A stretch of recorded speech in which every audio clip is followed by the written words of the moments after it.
When time first began, the Eternal gave life to powerful beings of light, the Drakeels.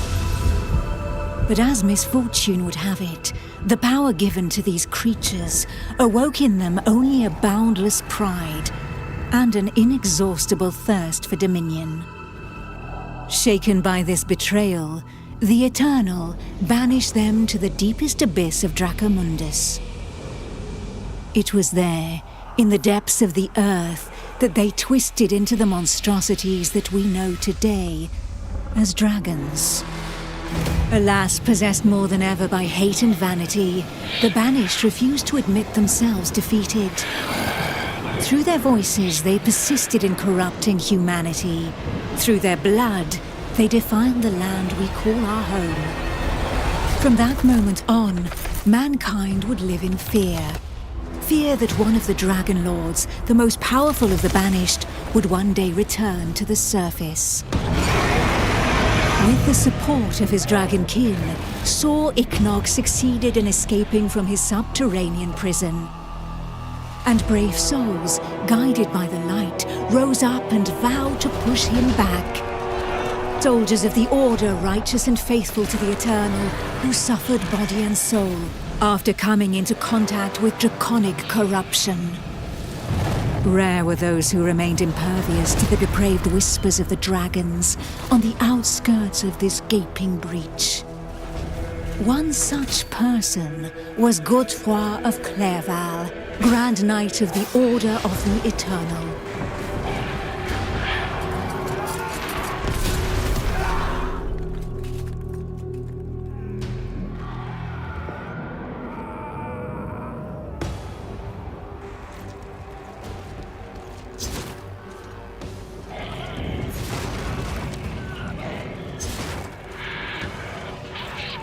The voice of the Dragon Lord blighted people's spirits and petrified their bodies, instilling terror and madness into those who heard it. Never before had a breach so vast been rent between the two worlds.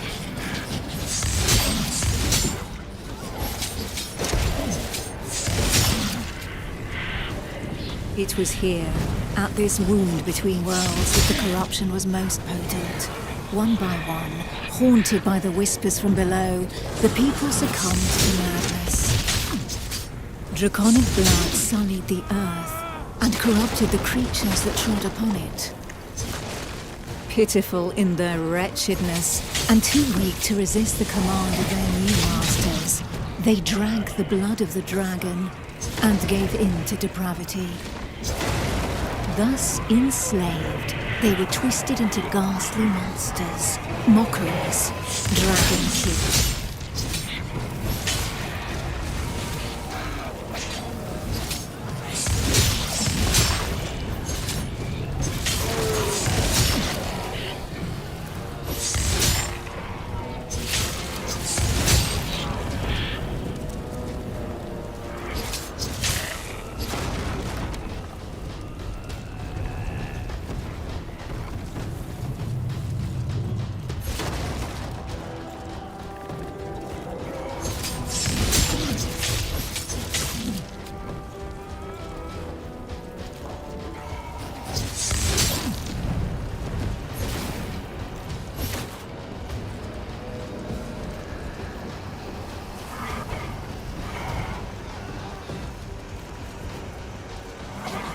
Men, women, children, animals, for as many slaves as there were devoted to their cruel masters, just as many grotesque monsters blindly obeyed any order given to them by their Dragon Lord.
Only the most righteous of souls, guided and supported by the Eternal, were able to resist the corrupting call that led the living to damnation.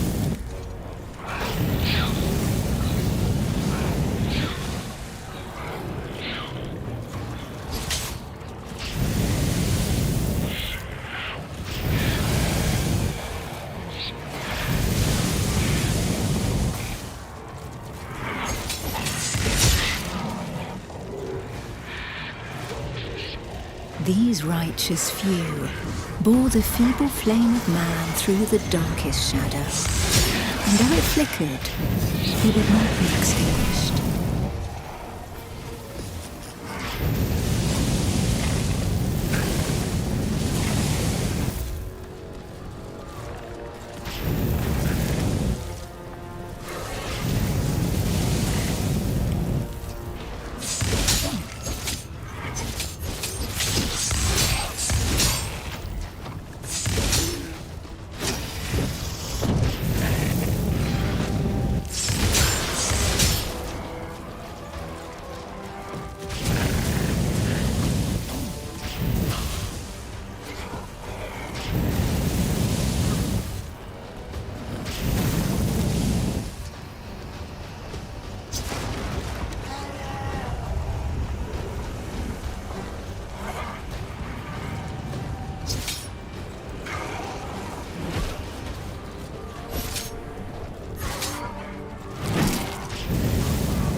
Filled with these fleeting embers of hope, a few brave souls founded an alliance to carve the first breach into draconic defenses.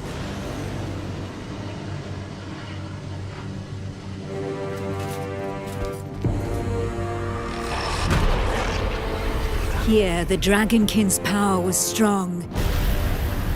It fused our world with that of the Banished.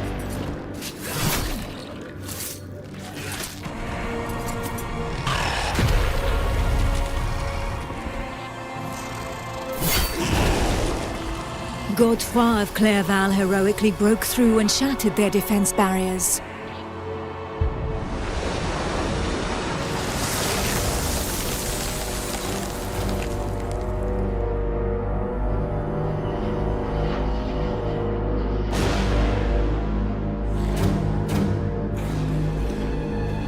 This act of bravery, a feat of the righteous alliance of men, allowed me to lend aid to the Knights of the Order of the Eternal.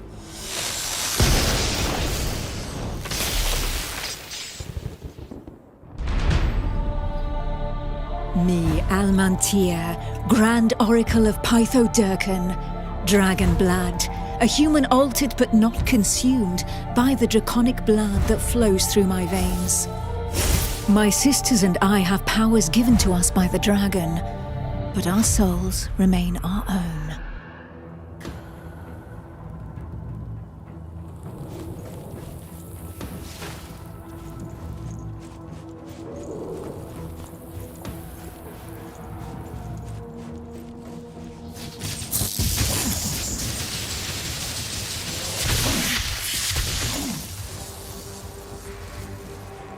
Neither Dragonkin nor entirely human, and afforded extraordinary abilities by our forebearers.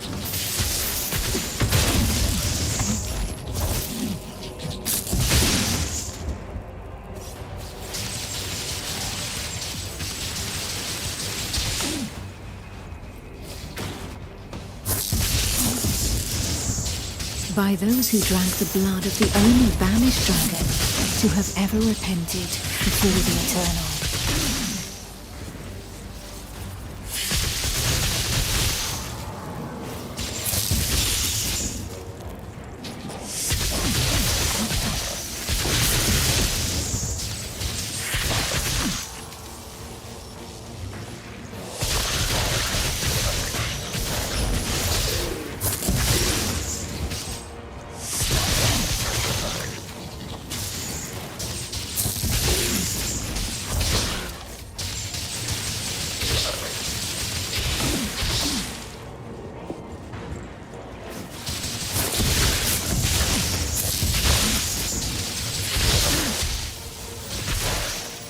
These few drops of draconic blood connected our souls to those of the dragons.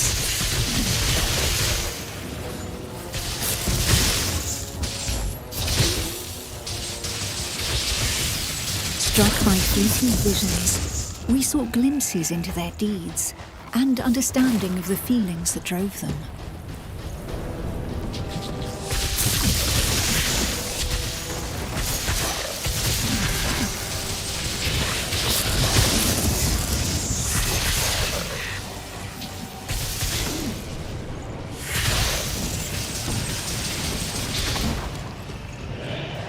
With that understanding came a vulnerability.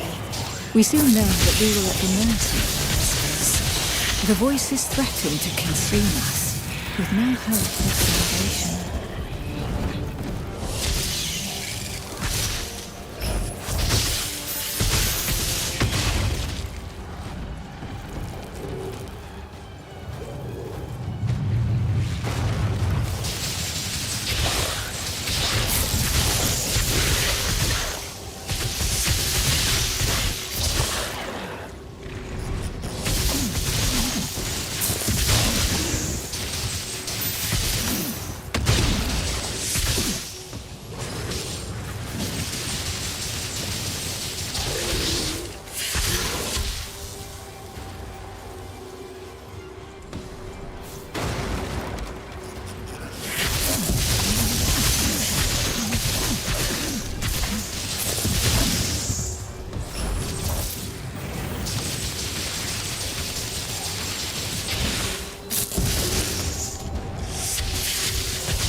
The formidable link that connected us to the dragons had also awakened something within us. We lived strong in the certainty that the Eternal had pardoned us for the draconic corruption in our veins.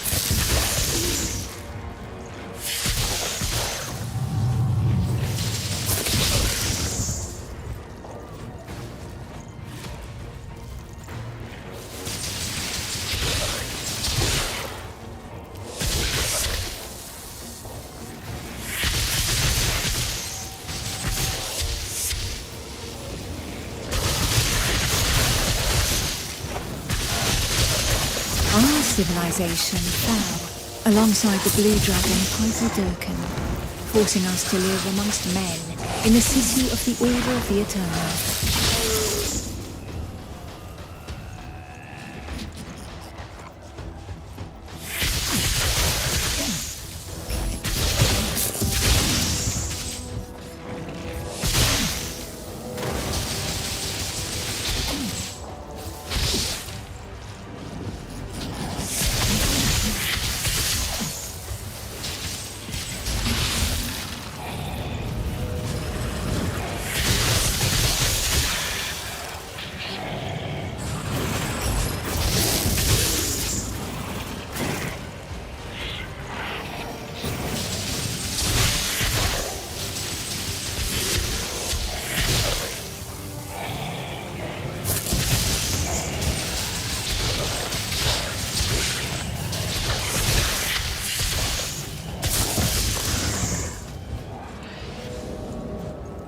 Closer to the breach made by Sir Ichnog, Godefroy, fighting fire with fire, confronted the draconic hordes.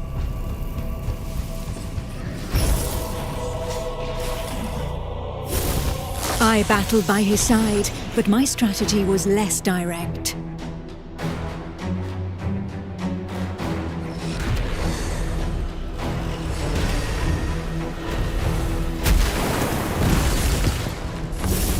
My draconic power allowed me to open up a passageway for the men of Nurogard, all of them prepared to make the ultimate sacrifice to save what remained of humanity.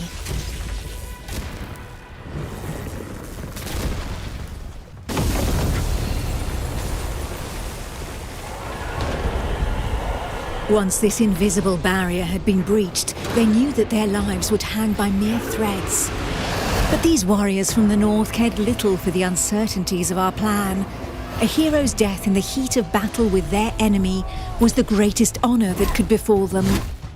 Led by the pale dragon blood Harold Truelson, the barbarian fleet had but one objective: to lure the enemy into the open sea and leave the path to the breach vulnerable. If a single vessel reached the coast, then this sacrifice would not have been for naught.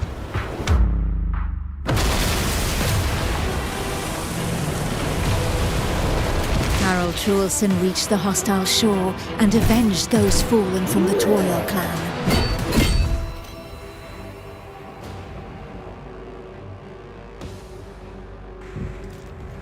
The barbarians of Nuragard feared neither pain nor death, and they welcomed violence as they might an old and familiar friend. Truelson knew this friend better than most. His existence thus far had been one of suffering, of hardening his resolve, and of preparing to endure the worst of torments, without losing the one thing of value every warrior of his clan held dear: his soul. While the Knights of the Order of the Eternal had always been forbidden from making use of dragon's blood, the warriors from the north, staying true to their values, had taken this risk. A select few, highly trained clansmen, risking their lives in the process, had successfully imbibed the pale dragon's blood without succumbing to the corrupting voices. Among them was Truelson. To become a dragon blood barbarian, he paid the ultimate price and cast away a portion of his humanity. In exchange, he received draconic powers that he put to use for the Toil clan, the Eternal, and humanity at large. And even if all others, from Montesky to Nuragard, recognized the courage and sacrifice of these brave warriors, there was not one that did not also regard them with sincere disgust. While there could be no doubt of their loyalty to Torio, defender of the Eternal, their bodies, defiled by the dragons they were, drove the rest of mankind to reject them. Truelson, for his part, cared little for his appearance. What did this matter after all, as long as his soul remained intact?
The pale dragon blood had achieved his goal.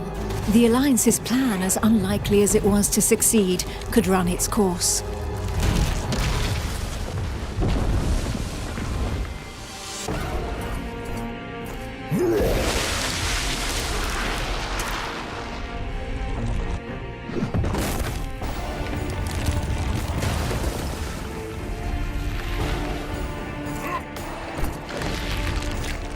The barbarian waited for the signal that would tell him where to carve a bloody path through enemy defenses and lure the dragons far away from the breach.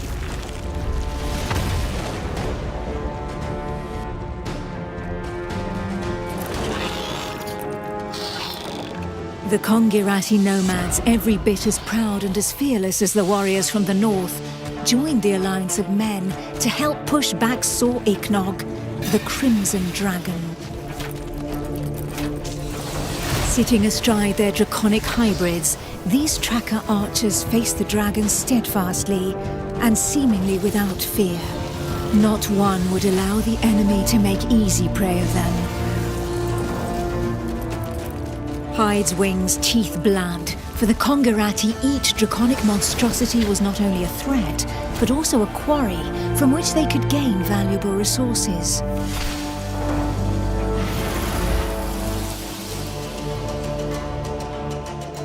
And where others had begged and prayed for divine salvation, these nomads made full use of anything the earth and providence offered them in order to survive.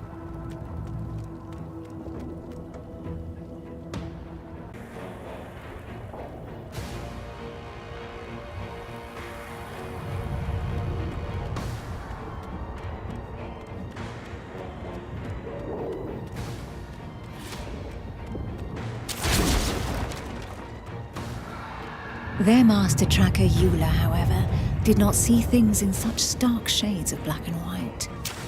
Of all those who made up their number, she was the first to recognize the value of this eternal light. She rejected neither the ancestral traditions nor the tracking of the Dragonkin, who had made it possible for the Kongirat to excel in the arts of potions, alchemy, poisons, and draconic hybridization.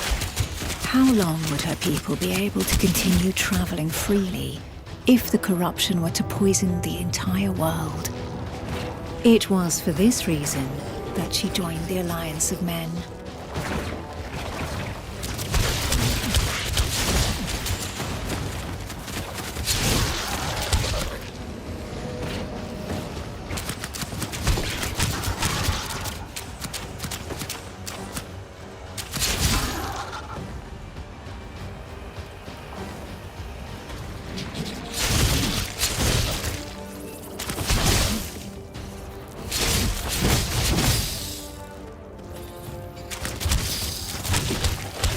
To seal this union, the Order of the Eternal entrusted her with one of their most powerful relics, a single, glimmering scale of light.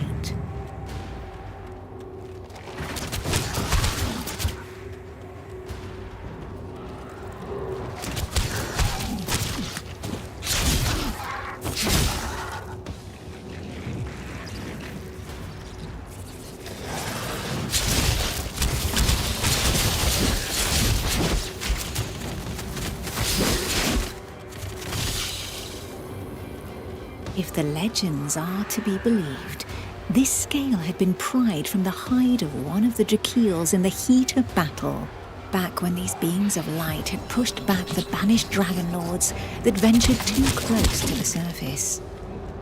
Each champion had one, and the power of their light would be needed to push Sor Iknog back into the shadows.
It was up to Eula, armed with her scale of light, to cast the invocation.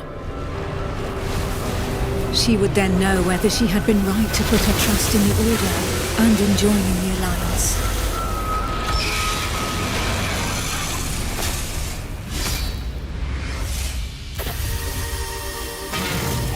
The power of the light was like nothing ever seen before. We heard the Dragon Lord howl into our minds, racked with pain and rage.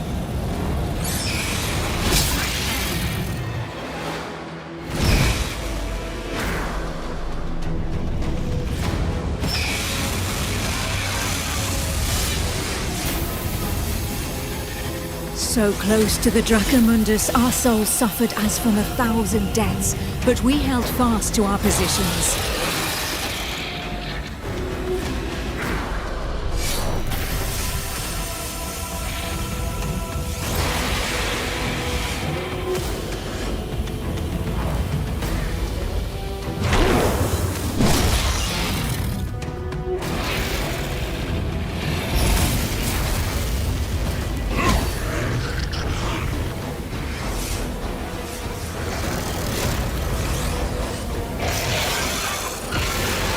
Inch by inch, the divine light pushed the corruption back into the breach.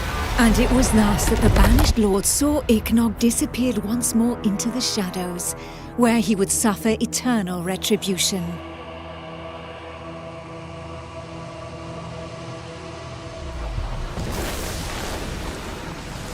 Once calm fell, we were all that was left, the sole witnesses to the feat accomplished by the Alliance of Men.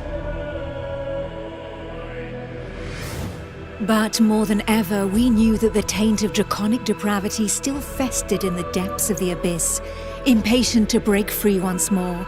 Thus, from the union of men and their allies that stood together in the face of the draconic threat, an elite corps was established within the Order of the Eternal, the Dragon Hunters.